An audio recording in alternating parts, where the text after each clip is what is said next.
So the way I structure my entire life, and I'm a huge believer that your day is your life. So if you're not making meaningful progress towards your life's goals today, then when can you possibly expect to be making progress towards them? And I have a strategy by which I align my actual activity today to my big picture life goals. And what we have to do is we have to start from the high level. So if we're looking at my day-to-day plan, it looks like this. This is probably overwhelming to most people. I understand that. Like, this is my get-to list. This is Monday. This is Tuesday. This is Wednesday. This is Thursday. And if I flip it over, we got Friday, Saturday. That's today. That's why there's not many boxes checked off. Sunday, and then all the things that I got moving on to next week. This is my external hard drive for my brain so that I can be present and I never have to think about what I have to do next. It's never a question because the best version of me sits down once a week and creates this list, creates this action plan, and I, in the moment, get to be fully present with what I'm doing right now, here, today, in the moment. And then the second I'm done, I check off this box, I get a major dopamine hit from that, and there's no decision fatigue, there's no time wasted with me trying to figure out what I need to do next. I just look at my list, I go right down the list, and I move on to the next checkbox, and it's made me incredibly efficient.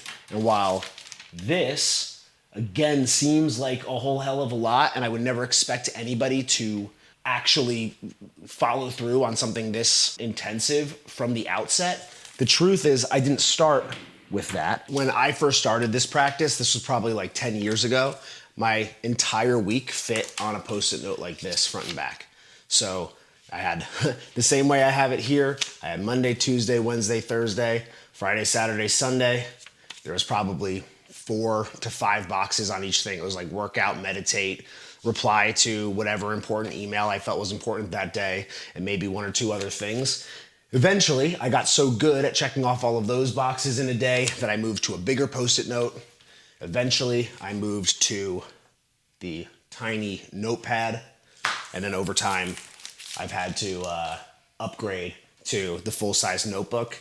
I'm not sure if there's anything bigger than this that I might be upgrading to at some point in the future, or if I'm gonna need like a poster board to do my to-do list on a day-to-day basis. I would hope not, but never say never. You never know, because I would have thought when I had, 10 tasks for my entire week, I would have thought that this would have seemed a little over the top, but it's simply a matter of setting a bar, playing at that standard, not allowing yourself to fall below that bar. And the reality is, like, these boxes get checked off every single day. I do not finish my day without these boxes being checked off. And I know exactly what I'm capable of accomplishing in a day. So sometimes I overpack, and that means that I'm spending more time on certain activities or less time on certain activities than what I would prefer. But then what that just means is that next week I calibrate on that. But none of this in what I'm doing in a day makes any difference if it's not making meaningful progress towards a bigger picture goal that I have for myself in my life. So that's why we have to look at it not only in terms of what I'm doing today, but how is that gonna apply to my actual overall life plan. So I kind of think of it in these 3 steps here. I have my map, that's my massive action plan. From there, I have my PPL, which is my priority project list. And then from there, my PEDs. And it's not just my to-do list, it's also my calendar as well. Those are the 2 ways that I structure my week on a week-to-week basis. So my map, massive action plan. This is roughly a 3-year plan. I say it's probably realistically more like a 3 to 5 year plan. At least that's how I initially set out. But if I'm looking here at my 2024 massive action plan that I built out when I quit my career and looked forward to starting a new business, opening a gym, starting my coaching business, starting the podcast, everything else. I've actually, we're about a year and a half in at this point, and I've cleared a tremendous amount of this. So I thought this was a 3-year plan. And because I've made such meaningful action toward it, it's really more of a probably 2-year plan. And then I'm gonna have to sit down probably in the next few months and reevaluate this. But my map is a 3-year plan. So these are all the things that I want to accomplish in the next 3 years. And that doesn't just mean business-wise. It doesn't just mean financially. It doesn't just mean things that are related to my career. I think of this as terms of my entire life. So this is the hobbies that I want to pick up, the skills that I want to learn, the vacations that I want to go on, the things that I want to do, the person that I want to be holistically, relationships and otherwise, all the way down to my sex life. I have goals that I want to accomplish, and I want to write them down so that it's very clear to me. The problem is that most people, if I ask them today, what are your 3-year goals? And then I ask them a month from now, they're probably going to be quite a bit of a gap between what they tell me today and what they tell me a month from now, because people's life goals are fairly vague. They're fairly non-concrete because people's goals sway with their emotions. But the more concrete we can make them, the more actionable we can make a plan. So by listing all of these things and all this stuff that I haven't read means that it's been dominated at this point. From there, I have my priority project list. This is a 3 to 6 month project sprint. I'll show you what that looks like. 3 to 6 month project sprint built out week to week for all the different projects. So here's all the things. This is actually just for my coaching business specifically, this one. But here's all the things that I know need to get accomplished in the next 6 months roughly. Oh no, you can see here we got trips in here too. So these are all the things that I need to accomplish in the next 6 months. And then I take those projects and I place them week to week. You can see over the next, here I have through the beginning of October, because this is now a running priority project list. But now all the things that are in my map are spelled out into actionable steps and large picture projects that have to be accomplished in order to get there. And I lay those out over the next couple of months so that now I always know exactly what has to be done to get to my big picture goal. And then every single Sunday, I do what I call my PED process. That stands for plan, execute, and dominate. It's a joke because people think that I'm on steroids, and I tell them the only PEDs that I really have, the only truly performance enhancing task that I do on a day-to-day or on a week-to-week basis is my PEDs, my plan, execute, and dominate routine. And it works for me. So now every Sunday I sit down, I look at my calendar for the next week, I look at my PPL, and I am making sure that I am fitting all the things that I have to do into the week into my task list. That includes my daily habits, which we're gonna get to in a bit. Those are things like wearing my red light therapy cap here to make sure that my hair doesn't fall out. My meditation, my manifestation and visualization practice, my gratitude practice. I have forearm exercises that I do. I have breathing exercises that I do. I have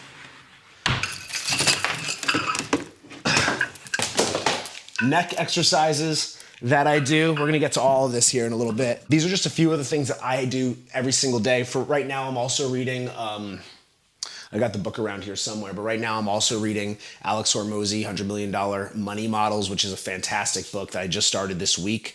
So that's a daily task. And when it's a daily task, that's gonna be on the list, of course. From there, all my meetings, all the things that I have specific to that day, client meetings, coaching calls, workouts, etc. Those are all on the to-do list. Of course, all the specific tasks that are necessary to accomplish the projects that are on my priority project list, those are also spelled out in detail, not just like the name of the project itself, but the specific thing or step that I need to accomplish to keep moving the ball forward. That's listed here. Follow-up emails, anything that loose ends that I need to tie up, whether that's in regards to the gym build out, whether that's in regards to a client, whether that's in regards to my content team, all of the like loose ends that I need to follow up on. Even if it's something that I've already reached out to and I'm waiting for a reply, all of that is on here as well. So there's literally not a single thing that I need to do in a day. Affirmations, CNS, wake up, all of the things are here, so that I'm never missing a single beat on a day-to-day basis. Everything is getting accomplished. Everything's moving the ball forward. And that's why my 3 to 5 year plan has very quickly become a 1.5 year plan, is because I'm actually taking real meaningful steps every single day. I don't negotiate with myself. There's no question that when something is on this list, it is getting done and it's getting done right. And I'm fully present with it because, once again, I'm not worried about anything that I've done previously. I'm not worried about all the other stuff that I have to get done that day. I get to be here in the moment doing the best that I can right now with the task that is at hand. The second I'm done, that box gets checked off. I get a huge dopamine spike. My testosterone jacks through the roof. I feel like $1,000,000. I go, that's real momentum. How can I build more? I move right on to the next thing. I don't even take a moment to like think about, well, maybe I should go and do something else instead. Or maybe I'll look at my to-dos for tomorrow and see if there's anything that I should be moving up. No, why would I do that?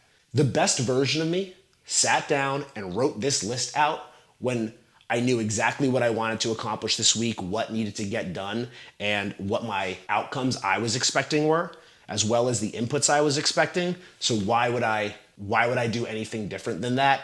This is the plan. I stick to it, and nothing throws me off of that plan. And that's really what being unfuckwithable is all about, is you have your sense of what your day is and what you want to accomplish in your day. And there's not anything that could throw you off. Not some shitty conversation with your partner, not some urgent email that comes in that you convince yourself can't wait an extra couple hours to get to. If I'm, for example, this afternoon, Caitlin and I are gonna go and do like a walk and a workout and kind of go on like an entire date afternoon. For me, it's as important to be the guy who sets aside the time to spend with his wife, whether that's on a Friday night to hang out and chill, whether that's going out to dinner, whether that's setting aside a beautiful, gorgeous Saturday afternoon to spend a few hours with my wife. That's as important to me as getting all of this other stuff done. And if I'm not structuring my day and structuring my week and structuring my time accordingly, well, then I am as likely to find myself here on that Saturday afternoon replying to emails that I shouldn't be replying to, as opposed to spending time with my wife. And if I want to be the man that I want to be, I shouldn't be replying to emails on a Saturday afternoon when I told my wife that I was going to be spending that time with her. So this is how I stay honest to myself and maintain balance with myself. As much as this looks like a whole lot of work and like I'm cramming a ton in for myself, which I am, there's as much on here that is about me pouring into my own cup, pouring into the cup of people that I love, spending time with my wife, spending time with friends and family, and doing all the other things that are fulfilling to me outside of just like working out and replying to emails or Slack messages or sending Telegram messages to my clients. It's all here, it's all here, and it's all here.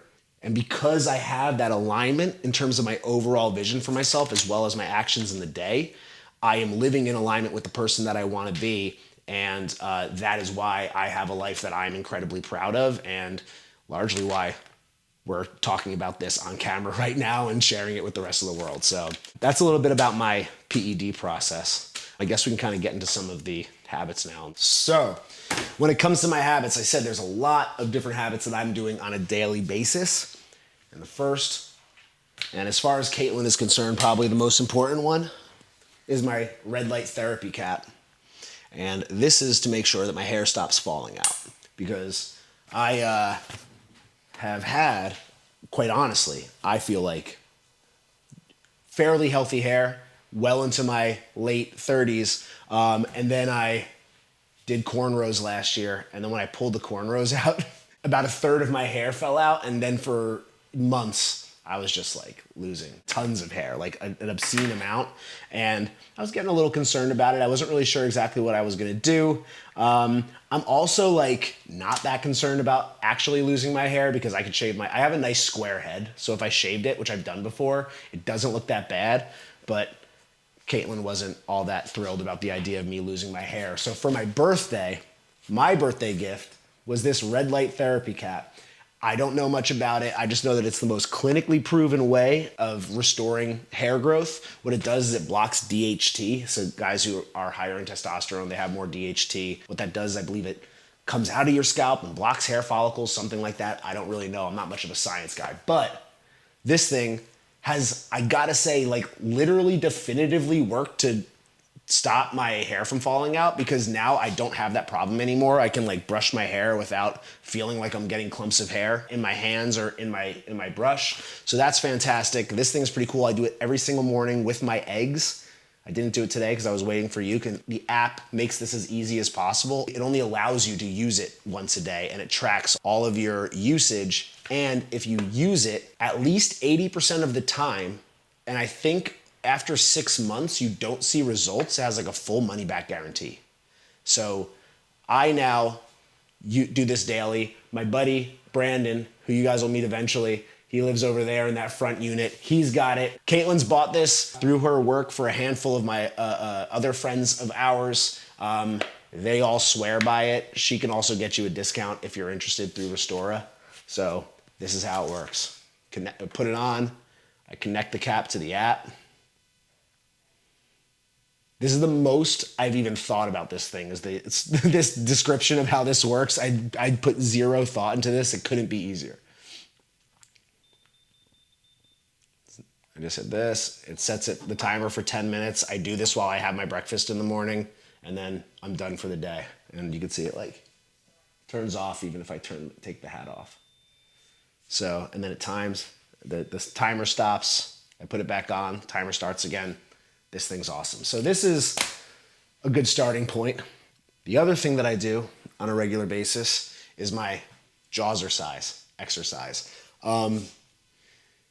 I thought this was really silly at first. I kept getting Instagram ads for it, and I was like, the guy who was in the ad was like not all that appealing, and I was like, I don't necessarily want to look like that guy. Why do I keep getting ads? But then the ad said something. Eventually got one where it said, you work out every other muscle in your body. Why not work out your jaw? It's one of the most prominent muscles that people see every single day. And if you have a square jaw, people respond to you in a certain way.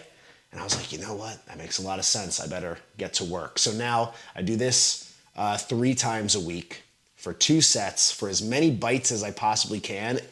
My face is gonna fill with blood for the sake of today. I'll do it in front of the camera. I'll do a couple sets.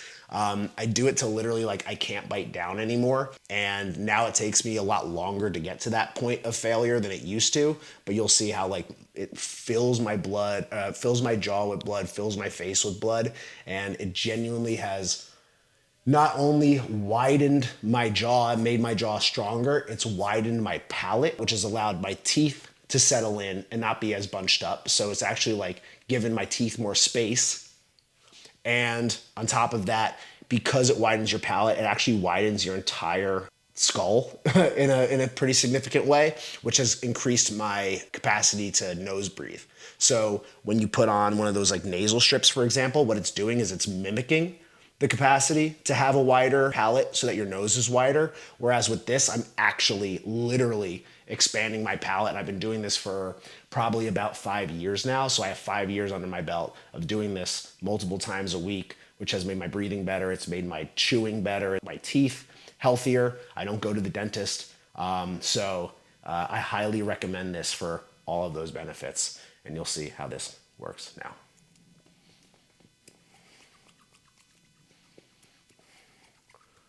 It's gonna be like a few hundred chews before I actually fail here.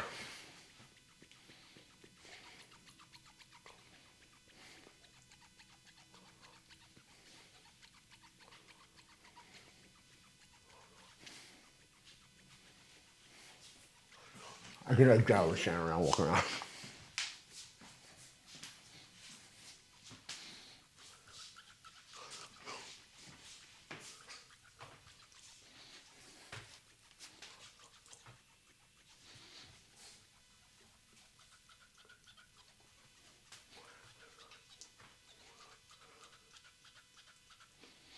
You need to apply even pressure. Make sure I'm driving like a back seat as much as I am the front seat.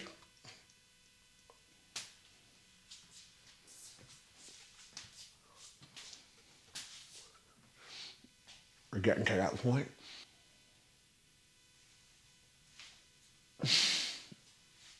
Definitely getting there. You can see my eyes start to water. That's a good sign. Oh.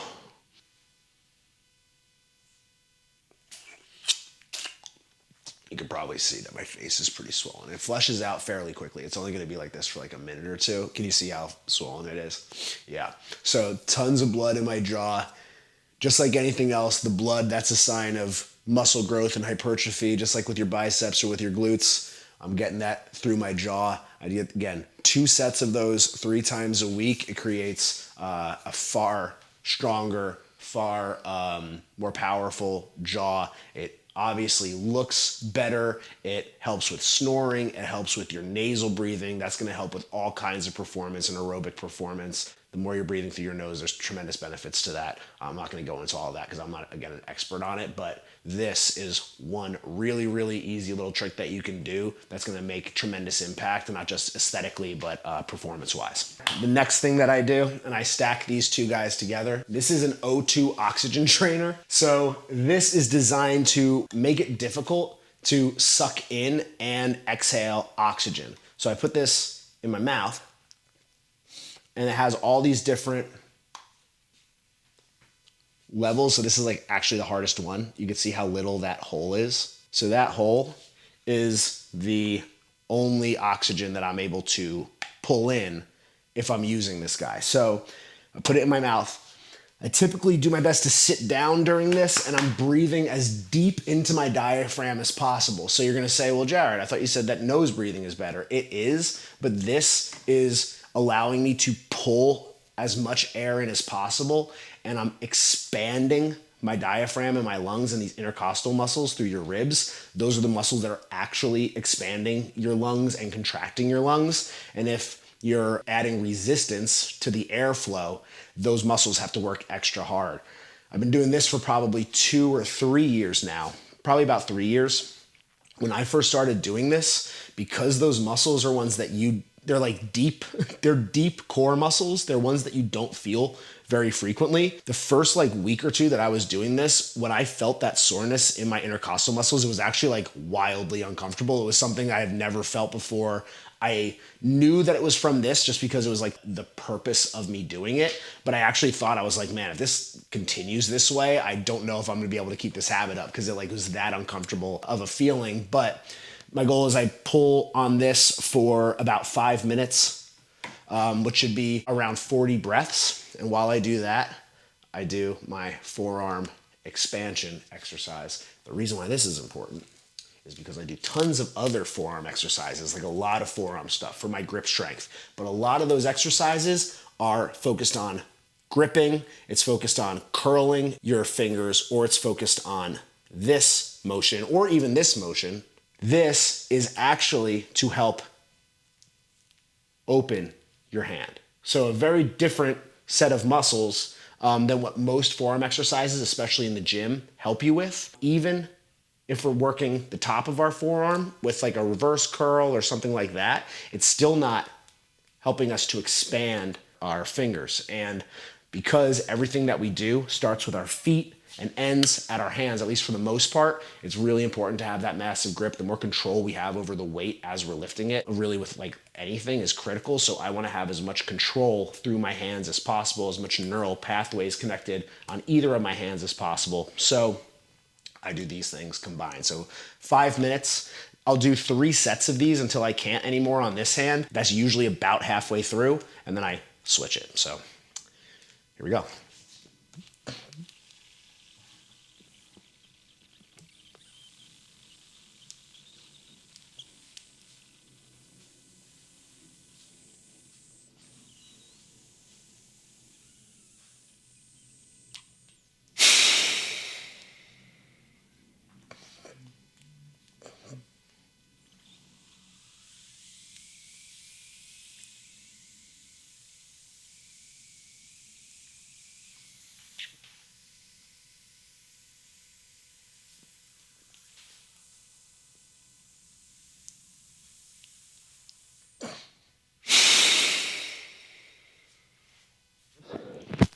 My red light therapy cap just went off. It just beeped at me. That means I'm done. That means it goes over here on the charger until tomorrow morning. One of the other final, what I call like auxiliary little at-home exercises that I do to work on a lot of these muscles that I don't necessarily work at the gym is my neck exercises. So this is where we start typically. Working the back of my neck. Eventually, when the gym is open, when the focus room is open, I'm gonna have this over there so that I'm not doing it here in my office at home. I just don't have any other place for it right now. I'm gonna keep this in my office. So here we go.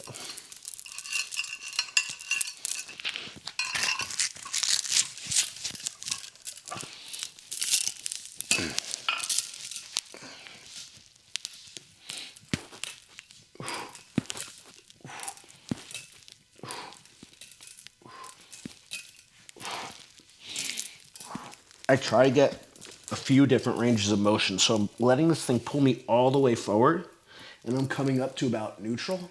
So I'm letting it pull me as far down as possible up to neutral.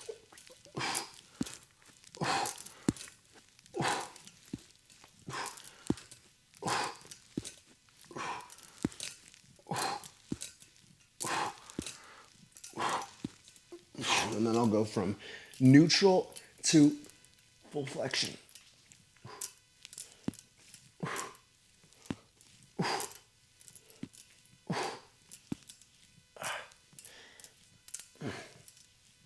And then I'll do some chin tucks. So from neutral, I'm pulling my chin back.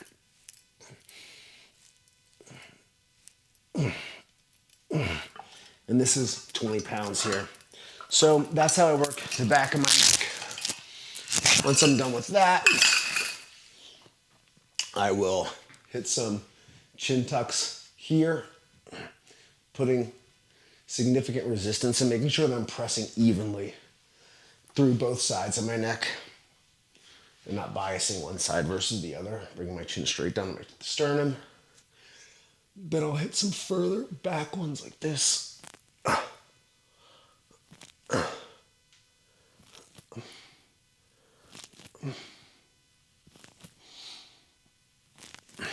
Sides.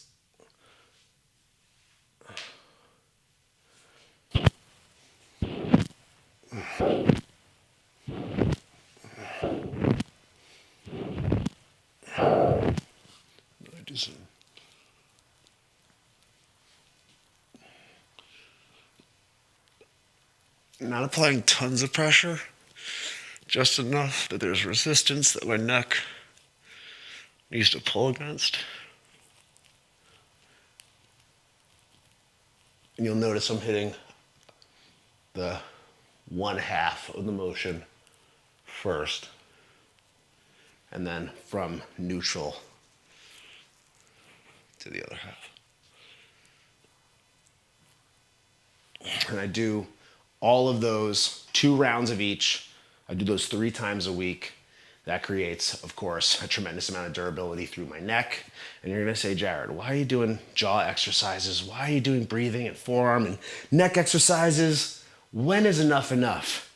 And my point is just simply like, part of what I do and part of even why I have the PEDs to begin with is just to demonstrate like all of these little things, like they all add up in the grand scheme of things. I'm proud of like the jaw and the neck that I've developed.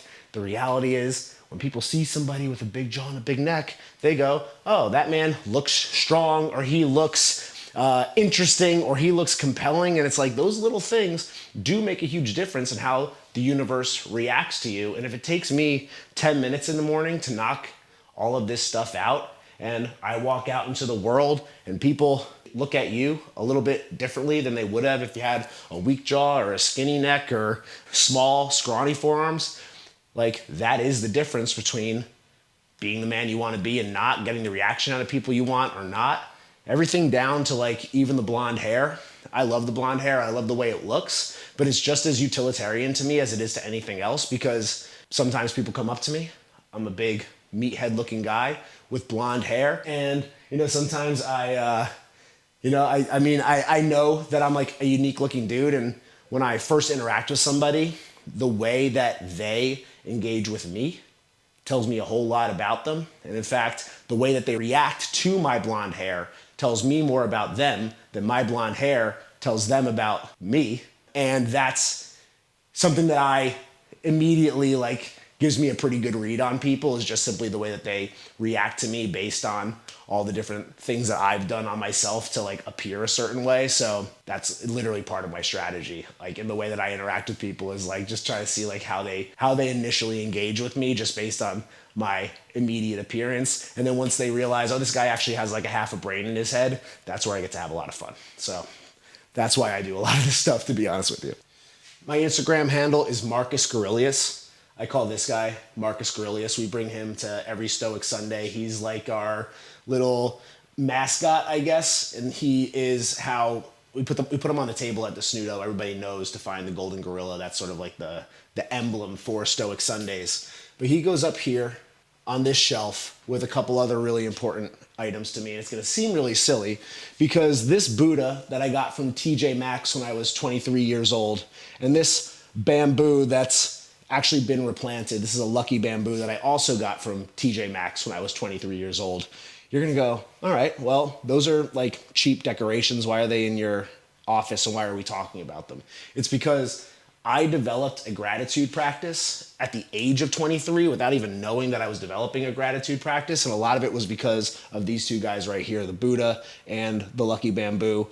Marcus Gaurelius came a little bit later. This silhouette thing came a little, or this women's body thing came a little later. That's actually not as important. I have a couple pictures of Caitlin over here as well.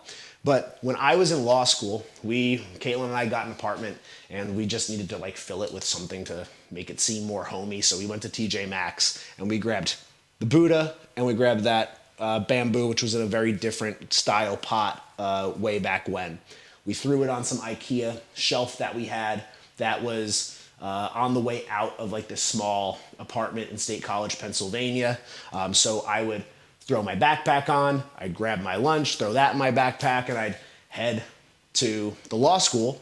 And on the way out, just because I thought it was fun, I would go, hey, Buddha, like Buddha, okay, let's have a great day. I'd like say to Buddha and the bamboo, I'd say, let's have a good day, and I'd walk out. And I did that for weeks or maybe even months. And eventually I had enough good days that I was like, well, rather than just asking Buddha for a good day, what if I like thanked him for the good day that I had yesterday and said, let's have a good day today. So then it became, all right, Buddha, like thanks for the day yesterday. Everything was great. Thanks, Lucky Bamboo. I appreciate you for making me lucky. Let's do that again today. And then I'd walk out. And then I was like, well, the Buddha just keeps kind of giving me good days. So maybe I'm just going to thank it for the day yesterday. I'm just going to double down on the thanking it and do a lot less about the asking.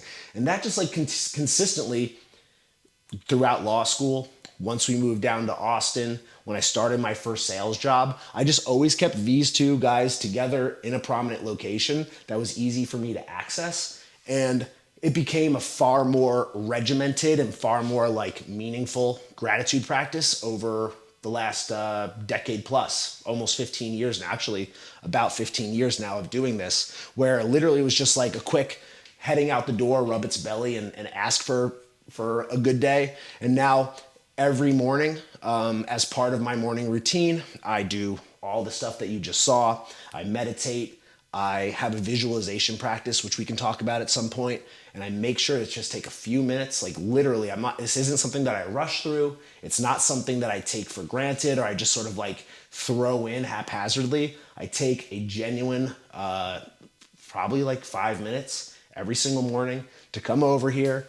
I rub the bamboo. I thank the lucky bamboo. I just take a moment to reflect on all the things that I'm grateful for, whether that's business-wise, whether that's abundance and financially, my relationship with Caitlin, our social life, all the successes that we're having with our businesses, my clients, all the people who have supported us along the way, the beautiful home that we live in, the last beautiful house that we lived in, all the awesome people who are a part of all the things that we're doing, you guys included. I take a moment here literally every morning, my family, of course. I take a moment every morning to sit here and just like reflect on it. I speak it out loud to the universe. I then, more importantly than anything, I'm looking at these two that I've had for the last 15 years. No matter what, there's been so many days where I'm standing here over the last 15 years, and there's so many things that I want to be nervous about, or maybe like plenty of times where I actually was nervous, or not just nervous, but like downright fucking scared.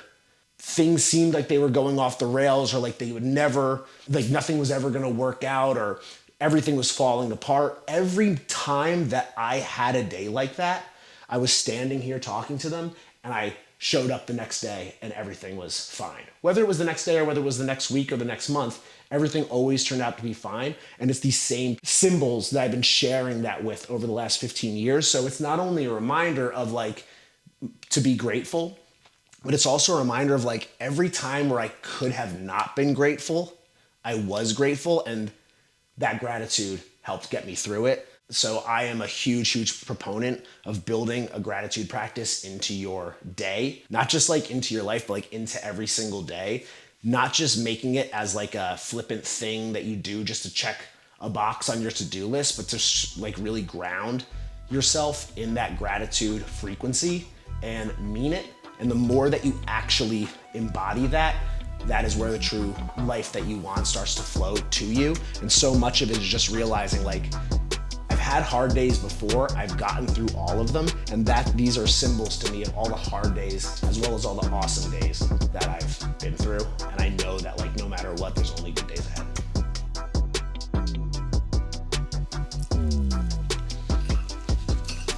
We're almost ready for our date. I'm ready. Gotta get your habits done though.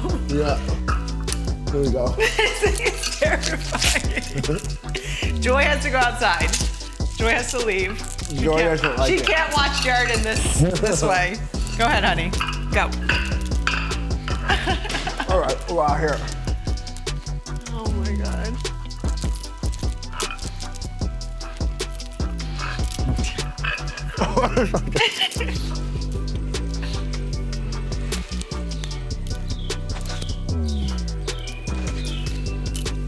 The ultimate superset.